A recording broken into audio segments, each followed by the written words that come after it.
the revenue race, and you're not racing anybody except yourself.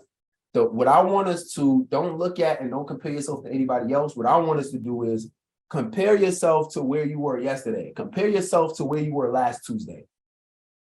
Last Tuesday versus this Tuesday. Did I make more progress? Yes, you've learned because you're joining these calls and you're learning and you're on calls with your mentors, so you're learning. But part of what I envision this program to be is not just a program when you're just learning. I want this to be an implementation program. I want this to be an execution. I want you to learn, and I also want you to do.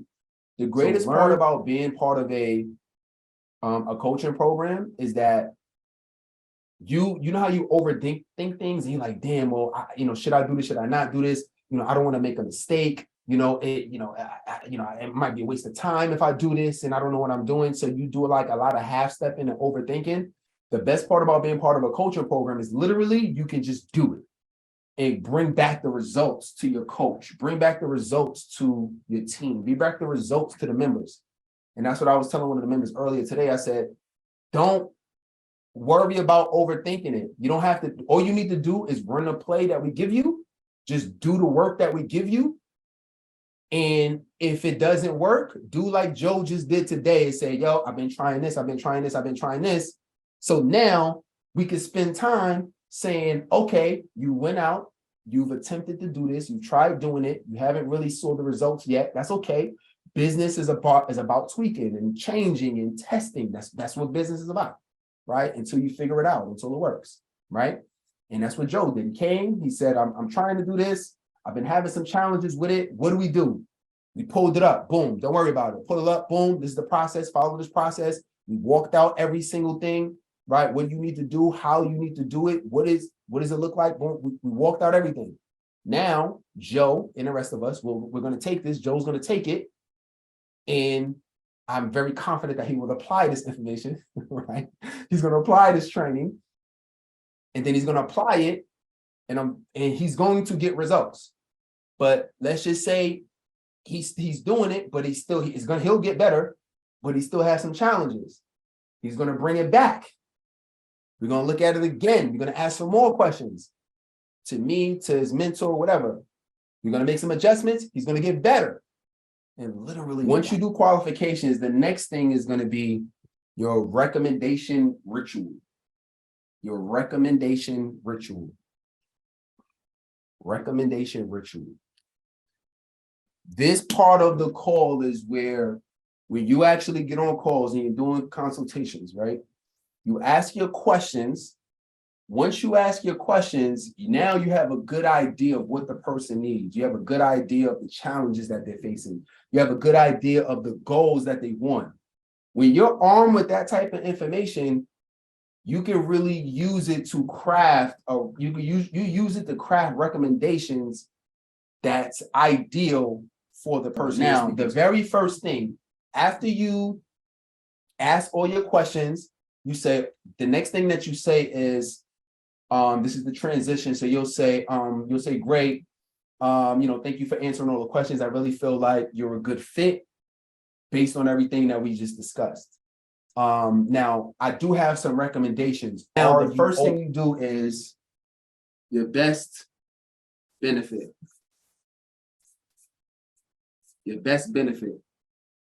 All right, so that's the first thing you're going to do, your best benefit. So you're going to explain what your best benefit is. Coach T, what do you mean your best benefit? The best benefit of what you're getting ready to, you're getting ready to walk them through. You're getting ready to walk them through a process where you're giving them recommendations. You need to give them the benefit of the recommendations that you're getting ready to give them. So what does that look like? So I'll say something like, I'll say, all right, cool. You open to recommendations? They'll say yes. I'll say, okay, all right. I'm actually getting ready to walk you through a process right now that's really going to allow you to get more confident in your coaching business. It's going to allow you to really be able to structure it. And then you'll have a proven process where you'll be able to generate at least 6 figures in your coaching business, or the $10,000 a month that you say you're going to do. 4-point formula.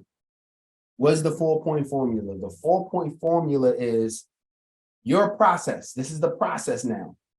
So how you're going to come up with your 4-point formula is, remember, if we go back to the playbook, inside of the playbook, you've created 12 topics, right? So each and every one of us should have created your topics in terms of what you're going to be coaching people on. Now, that's too long to be explaining all 12 points on a call. So what you want to do is you want to condense it into 4 points. I call it the 4-point formula. If you want 3 points, I'll give it to you. If you want 5 points, have fun with it. I have 4 points.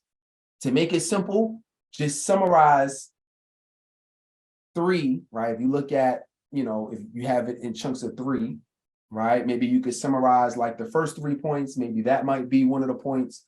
Summarize another 3 points. That might be another point. You could summarize, you could condense another 3 points and another 3 points.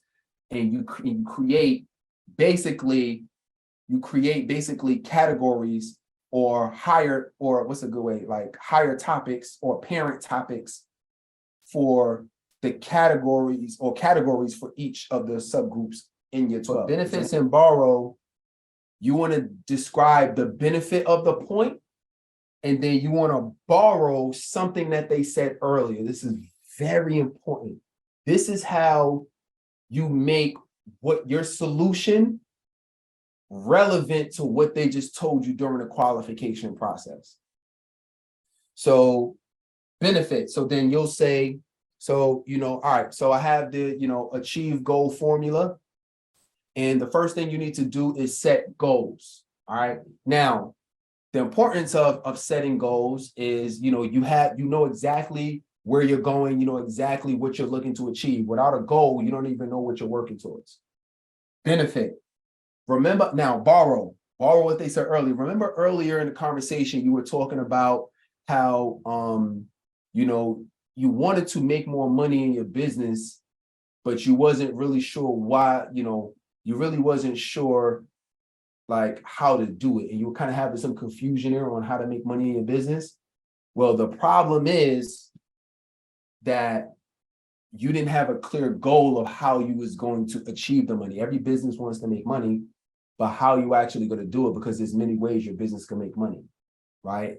So what we need to do is we need to focus on making sure that you set a clear goal of how you want to make the money in your business, how we're going to generate revenues. And that's the goal that we're going to set. We're going to set a specific financial goal, and then we're going to create a plan and show you how to get there, right? Or whatever, right? We're going to complete the goal. So that's what benefits and borrow. It's important that you borrow what they said earlier, because it shows them you're listening, right? But also too, it's just like, it makes the solution that you have fit like a hand. So borrowing benefits is basically the challenge and the benefit that you're providing to overcome the challenge. That's essentially what it is, right? So, and let me tell you the importance of this. If I tell you that I'm going to teach you about, I'm going to give you a content system, but you don't understand the importance of having a system for your content, you're not going to give a damn about what I'm offering in my program. It's not going to make, you're not going to really care. It's like, okay, cool, you're giving me that, but I don't really see, like, I kind of get it, but I don't feel that, I don't feel compelled that this is what I need. So how do you present your 4 points? We all created 4 points. How do you make your 4 points so relevant that somebody needs to follow this recommendation? They need to follow this process. This is making people care about the process. If you don't do this, they're not going to care about it. You can tell me your 4 points, but I don't care. So the benefit of the execution triangle is that I'm going to show you specifically how to get yourself motivated and how to execute on a sustainable basis. I'm going to show you the habits you need to have. I'm going to share with you the mindset you need to have as well. And I'm going to show you how to set certain social aspects and put certain things in your calendar that's going to allow you to continually execute. So heat checks are, you basically are checking in with somebody, right? So the problem that a lot of folks have, especially when they're trying to really explain what they have to somebody, their program, is that they just speak. They just basically talking. Now, this is going to be a part where this is like the most talking that we're going to do in the whole call. like this piece right here, right? However, we still check in. We still check in. So a heat check is basically you're asking them if they understand, and then you're asking them what questions do they have, or do they have any questions? So it's basically, do you understand? And do you have questions? Do you understand and do you have questions? Does this make sense? What questions do you have? Are you following me? Okay, any questions coming to mind? All right. You get what I'm saying? Like, everything is just, all these are heat checks. You do heat checks because you want people, you want to make sure people are following along. You want to make sure this is how you eliminate objections before. Have you ever heard anybody talk about eliminate objections ahead of time? This is how you eliminate objections ahead of time. You eliminate it because if you ask them the whole time as you're explaining and you're teaching them the benefits and what they're going to learn, what the recommendations are, and then at the end of every point, you're saying, are you following what I'm saying? I've had people that say, wait, I'm a little bit confused.